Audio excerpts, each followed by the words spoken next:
আসসালামু আলাইকুম গাইস, আশা করি সবাই ভালো আছেন। আজকে আমি আপনাদের মাঝে একজন কালজয়ী অভিনেতার কিছু গল্প কাহিনী আপনাদের কাছে শেয়ার করব।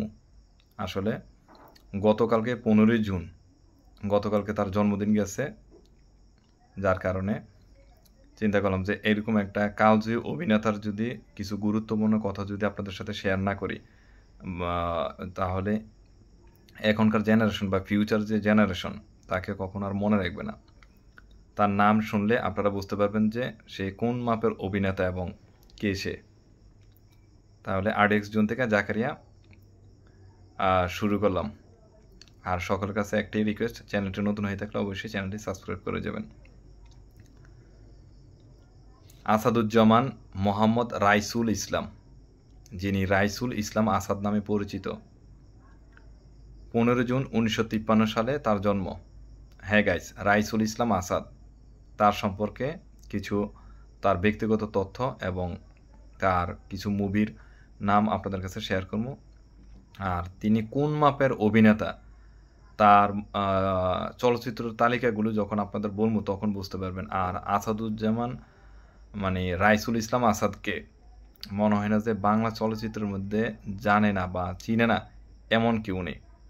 হ্যাঁ, এখনকার যুগে হয়তো তাকে চিনবে না, কিন্তু আমাদের যেমন বাবা মা, এরপরে কিনা কয় দাদা দাদি, ওই আমলে রাইসুল ইসলাম আসাদ ছিল একটা মানে নায়ক রাজ্জাক যেমন মাপের অভিনেতা, ঠিক ওই টাইপের অভিনেতা ছিল। বা আমি তার চেয়েও আরেকটু উপরে লেভেলে রাখবো এই রাইসুল ইসলাম আসাদকে। ভাই আমি হ্যাটস অফ, জানে তার অভিনয়, মানে সে হয়তো দেখতে কালো, মানে কালো যে কিনা বলে মানুষে, কালোই যে গলার মালা, সেটা মনে করেন এই রাইসুল ইসলাম আসাদ প্রমাণ করে দিছে।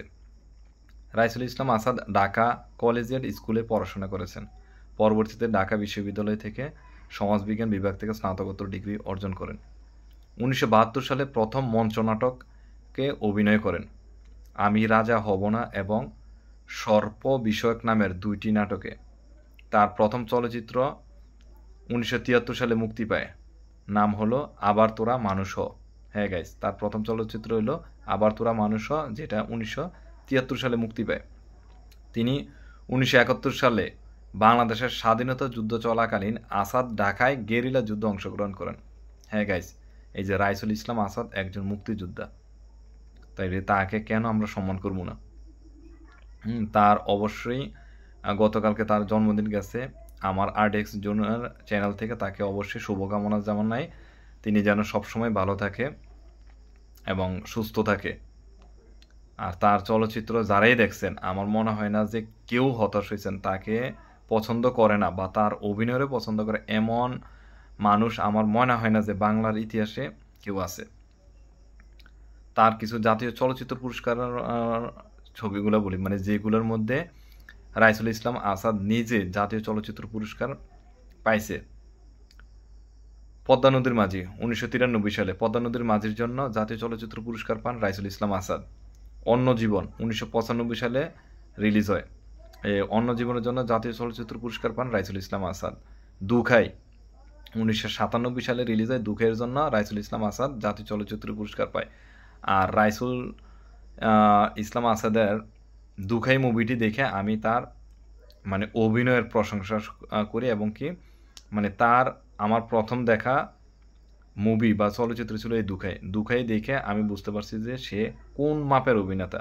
এই জন্য আমি তাকে কালজয়ী অভিনেতা বলি।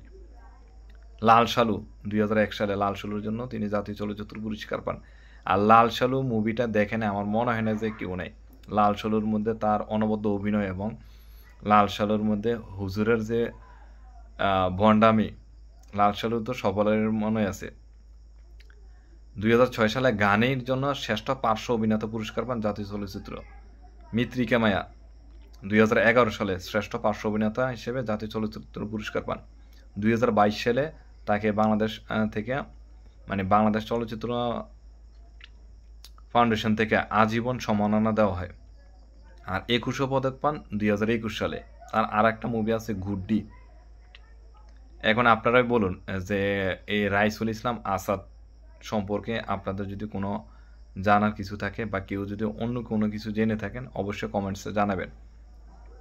আর যে ছবিগুলোর নাম বললাম বা চলচ্চিত্রের নাম বললাম, এই মুভিগুলো কে কে দেখেছেন বা দেখেন নাই তারা অবশ্যই কমেন্টসে জানাবেন। যারা যারা দেখেছেন এবং যারা তাকে পছন্দ করেন তারা অবশ্যই কমেন্টসে জানাবেন। যেমন পদ্মা নদীর মাঝি, অন্য জীবন, দুখাই, লাল সালু, ঘানি, গুড্ডি, এরকম একজন মানুষ আমাদের বাংলা চলচ্চিত্রের মধ্যে আছে।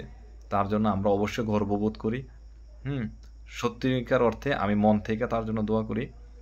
আর তার অভিনয় আমি প্লাস আমার আব্বা আম্মা যখন তার অভিনয় দেখছে, তার মুভি দেখতো, যখন বিটিভির মধ্যে তার ছবিগুলো দেখা হইতো, তখন আমার বাবা মা তার প্রশংসা করতো যে এই অভিনেতা হয়তো ওইরকমভাবে মানে নায়ক হয় নাই, মানে নায়কের ভূমিকা অভিনয় করছে না দেখা গেছে। যেমন রাজ্জাক, আলমগীর, জসিম, ওই টাইপের ছিল না, কিন্তু তিনি যে একটা মানে বড় মাপের অভিনেতা এটা আমার আব্বা আম্মা, আমার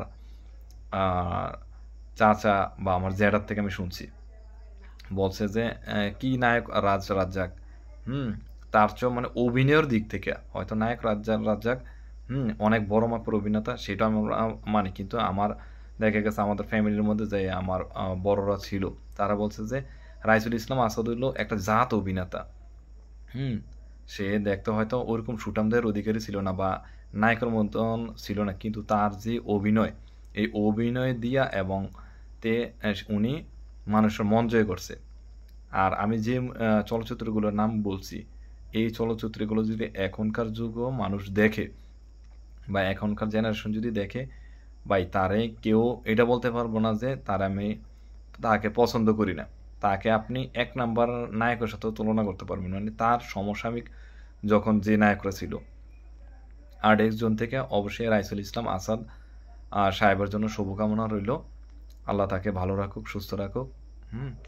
আর এইভাবে বাংলা চলচ্চিত্রের কালজয়ী কিছু অ্যাক্টর আছে, অভিনেতা আছে বা অভিনেত্রী আছে, যখন যাদের কোনো জন্মদিন হোক বা যে কোনো ওকেশনালি যে কিছু পামো এগুলো আপনাদের সাথে শেয়ার করবো। আর অবশ্যই তার বিষয় নিয়ে তার কোন মুভি, কোন মুভিগুলো ভালো লাগছে বা চলচ্চিত্রগুলো ভালো লাগছে কমেন্টসে জানাবেন। আর্ট জোনের পাশে থাকবেন, পরিবারের মতন হয়ে থাকবেন সকলে। আল্লাহ হাফেজ।